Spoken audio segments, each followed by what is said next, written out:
देख रहे हैं बेदरक बात और मैं हूँ आपके साथ उस्मा शाहीन।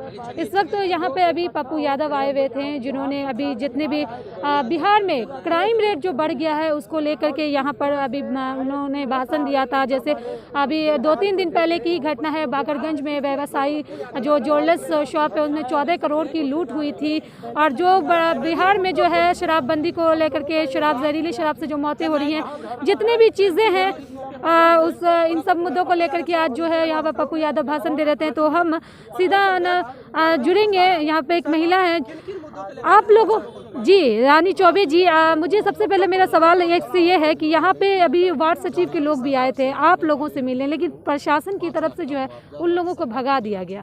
देखिए, प्रशासन सिर्फ उन मुद्दों पे काम करती है जो मुद्दे नीतीश कुमार जी की तरफ से बताए जाते हैं। प्रशासन एकदम कठपुतली होके बैठ गई है। प्रशासन का काम होता है कि अगर कोई गलत डिसीजन कोई ले रहा है और कोई अपराध बढ़ रही है तो उस पर लगाम लेना। ये वार्ड सचिव की क्या गलती है? आप बताइए, जहाँ पे 7 बच्चियों का हनन होता है, जहाँ 7 बच्चियों के साथ बलात्कार होता है, वहाँ की प्रशासन क्यों नहीं जागती है? मैं हाजीपुर की बात कर रही हूँ, वैशाली की बात कर रही हूँ, दरभंगा की बात कर रही हूँ, तो वहाँ पे प्रशासन क्यों नहीं जागती है? ये इनके हाथों की कठपुतली है। बिहार बेलगाम हो चुका है। नीतीश कुमार जी की सरकार बिल्कुल फेल हो चुकी है और कहीं ना कहीं ये पॉलिटिकल एजेंडा से लेके ना चले। हम महिलाओं के सम्मान की बात हो, और ये सम्मान है कि आज बिहार में आए दिन वारदात बढ़ती जा रही है, अपराधियों की, व्यवसायियों का जीना हराम हो चुका है। जिस व्यवसायियों ने आपको वोट दिया कि नहीं नीतीश कुमार जी की सरकार आएगी तो हम थोड़े लगाम में आएंगे और कहीं ना कहीं जंगल राज खत्म होगा, ये जंगल राज से भी बदतर स्थिति आपने पहुंचा दी है।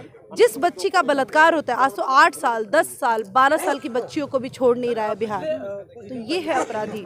और उनको प्रशासन कुछ नहीं करेगी, क्योंकि ये तो उनके, अगर जो प्रशासन किसी के पीछे पड़ती है तो कमजोर लोगों के पीछे पड़ती है। आप समझ लीजिए कि किसी एमएलए, किसी एमपी या उसके बेटे को जल्दी सजा नहीं होती है, वो बहुत मुद्दा बढ़ जाता है। हम जैसे पॉलिटिकल पार्टी जब रोड पे उतरते हैं तभी जाके वो मुद्दा बढ़ता है। अदरवाइज गरीब की बेटी, गरीब का शोषण, गरीब के साथ प्रशासन, मतलब स्थिति इतनी बिगड़ गई है। हम महिलाएं सुरक्षित है कहाँ?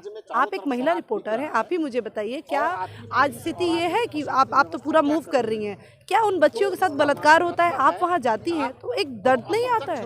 तो आज तलवार निकलवा तो आप ही रहे हैं। अगर उस घर का बेटा बंदूक और तलवार नहीं निकालेगा क्योंकि उसकी बहन के साथ बलात्कार हुआ, उसकी बेटी के साथ बलात्कार हुआ, तो कहाँ जाएगा? तो प्रशासन को आप लगाम दे नहीं रहे हैं। प्रशासन को सिर्फ गरीब और वार्ड सचिवों के पीछे भेज रहे हैं। क्यों भाई? क्योंकि वो अपने हक की लड़ाई मांग रहे हैं। तो मुझे नहीं लगता है कि नीतीश कुमार जी आपकी सरकार रहने लायक है। बिहार में स्थिति, आपने इतनी शिक्षा खत्म, 2 साल में आपने ऑनलाइन की जो सुविधा बनाई, सपोज मान लीजिए कि 2 साल बच्चे, क्या सरकारी बच्चे ऑनलाइन से पढ़ते हैं? क्या उनके पास इतने महंगे मोबाइल होते हैं कि वो ऑनलाइन से पढ़ेंगे? तो आप क्या कर रहे हैं? सिर्फ प्राइवेट स्कूल की फैसिलिटी चाहिए। अगर बात करते हैं तो सरकार कहती है कि जब से नीतीश सरकार आई है तब से शिक्षा और ज़्यादा बेहतर हुआ है बिहार का। आप बिहार का रेशियो देख लीजिए, आप बिहार की शिक्षा की काउंटिंग दे दीजिए, उनके विभाग देख लीजिए कि बिहार सरकार में शिक्षा के क्षेत्र में बच्चे कितने आगे बढ़े हैं। अगर ये नौबत रहती तो बिहार छोड़ के बच्चे दिल्ली और पुणे और यूनिवर्सिटीज़ के लिए बाहर नहीं जाते। आज आपके यहाँ कोई ढंग की स्थिति नहीं है शिक्षा की। कोरोना के दिनों में आपके पोल खुले हैं, आज सिर्फ और सिर्फ जन अधिकार और पप्पू यादव रोड पे थे, बाकी आपके जेडीयू के जितने भी नेता थे वो घर में दुबक के सो गए थे। मैं यही पूछती हूँ कि क्या जेडीयू की महिलाओं को इतना अंदर से तकलीफ नहीं हुई? क्या वो किसी की बेटी नहीं थी जो वैशाली में जिसके साथ रेप हुआ, दरभंगा में रेप हुआ, पूरे बिहार के, उनके नालंदा में रेप हुआ? आप पारस हॉस्पिटल को उठा लीजिए, एक महिला का रेप हुआ जिसपे मैं गई थी, आपने वहां पे मेरे लिए 400-500 महिला पुलिस भेजा था, लेकिन आप एक बलात्कारी जो वहां पे बैठा हुआ है हाजीपुर में, उसके लिए आप नहीं भेज सकते थे प्रशासन? आखिर ऐसी क्या आपकी कूटनीति चल रही है? कहीं ना कहीं गठबंधन की सरकार है और इससे जनता को बहुत तबाही है। जनता त्रस्त हो गई है, बिहार की महिलाएं, बच्चे सब त्रस्त है। मैं व्यवसायी लोग भी हैं, क्या वजह रह गई है कि इन लोगों को भी सड़कों पे उतरना पड़ा? देखिए, व्यवसायी हो, बच्ची हो, महिला हो, बुजुर्ग हो, हर लोग अब जान रहे हैं इनकी पोल खुल रही है। आप एक प्रोपोगंडा बना के कितने दिन चलेंगे? अच्छा सपोज कोरोना में लाइक आपने कर्फ्यू, नाइट कर्फ्यू लगा दिया, रात में कितने लोग घूमते हैं? आपने एक स्टंट दिया only to just to show your face कि आपने पॉलिटिकल कुछ स्टंट लिया बिहार के लिए। रात में कर्फ्यू लगाने से आपको क्या सुविधा मिल जाएगी? आपको कर्फ्यू लगाना था, आपको अगर कुछ करना था तो फिर एक सीक्वेंस में बना के आप लॉ को सरकार से ऐसे नियम निकालते। मतलब कोर्ट तो आपसे थक चुकी है नीतीश कुमार जी, कहीं ना कहीं शराबबंदी आपकी फेल हो चुकी है। महिलाओं को, आपने घर घर की महिलाओं को एक आश्वासन दिया था कि नहीं शराब नहीं, जहरीली शराब बननी शुरू हो गई। आखिर क्यों बन रहा है? यानी आपकी वो प्रशासन, सपोज अगर कोई जिला है तो वहाँ के जिला अधिकारी हैं, कोई पंचायत है, वहाँ का मुखिया है, एटलीस्ट आप इतना सीरियस, अगर आप कुछ केस गवर्नमेंट से कुछ रूल निकालते हैं तो उस पर आप आगे बढ़ के काम कीजिए ना। कि सिर्फ रूल निकाल दिया, अगर मैंने रूल निकाल दिया तो मैं उस पर अप्लाई करूँगी। अगर हमें 1 क्लास में अगर हम जाते हैं तो हमें वो पढ़ाई पूरी करनी होती है, ना कि बिना पढ़ाई किए हमें जंप करा दिया जाता है। और वहीं इनके जितने भी विभाग में सब में दलाली चल रही है, टेबल टू टेबल पैसे चल रहे हैं। ये स्थिति हो गई है कि हर योजना सफल नहीं हो पा रही है क्योंकि आप पैसे, दलालों को पैसे दीजिए। आपको एक काम कराना है, आप चले जाइए किसी विभाग में। मैं आपसे पूछती हूँ, आपको एक अगर आपके पिताजी का सरकारी पेंशन निकलवाना है तो विभाग में पैसे लगते हैं। ये स्थिति हो गई है। जहरीली शराब बन रही है, उससे मौतें हो रही है, इसके क्या कारण होता है? जहरीली शराब बनने का क्या कारण? देखिए जहरीली शराब कहीं ना कहीं लोगों के अंदर एक मानसिकता है। आपके बगल के राज्य में, चाहे वो यूपी हुआ या फिर झारखंड हुआ, बहुत ईजी है शराब ला। और मैं आपको बता रही हूँ कि एम्बुलेंस में जब शराब ढोने शुरू हो गए हैं और आपकी गाड़ियों में, प्रशासनिक गाड़ियों को चेक करने की कौन इंसान गारंटी लेता है? प्रशासन की गाड़ी कौन चेक करे? सप्लाई तो प्रशासन की गाड़ी ऑटोमेटिक खुद कर रही है। सारे थाने को मैनेज किए जा रहे हैं, सारे थानों में पैसे दे दिए जाते हैं। आखिर वैसा कोई बंदा क्यों नहीं पकड़ाता है? आप बताइए। गरीबी साफ तौर पे ये कहना चाह रहे हैं कि प्रशासन जो ही वही जो है जो शराब होता है उसको ये बनवाते हैं, शराब दलाली करते हैं, प्रशासन के पूरे लोग लिप्त हैं और नीतीश कुमार जी का वर्चस्व है क्योंकि नीतीश कुमार जी बैसाखी पे आ चुके हैं। अब उनके अंदर उतनी हिम्मत नहीं है।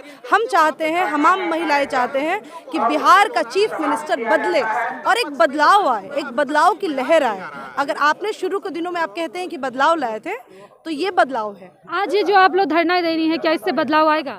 देखिए कहीं ना कहीं आज हमारे कितने लोग हैं, कितने जवान हैं जिन्होंने अपने शहीद हो गए और कहीं ना कहीं वो आज नहीं है इस दुनिया में। मैं उनको नमन करती हूँ और आज उनकी देन है कि हमने अंग्रेजों से पीछा छुड़ाया, हमें आज़ादी मिली, तो हम अब नीतीश कुमार जी से आज़ादी चाहते हैं। मेरा एक आखिरी सवाल है उन वार्ड सचिवों के लिए कि अब वो लोग क्या करें, क्योंकि इससे पहले ये लोग सचिवालय गए थे, वहाँ से भी भगा दिया गया प्रशासन की तरफ से, और इससे पहले 27 तारीख को लोग भी दिए थे। तो अब क्या करें वो लोग? हमारी जो पार्टी है वार्ड सचिवों के समर्थन में है और कहीं ना कहीं पप्पू यादव जी इसका नेतृत्व भी कर रहे हैं।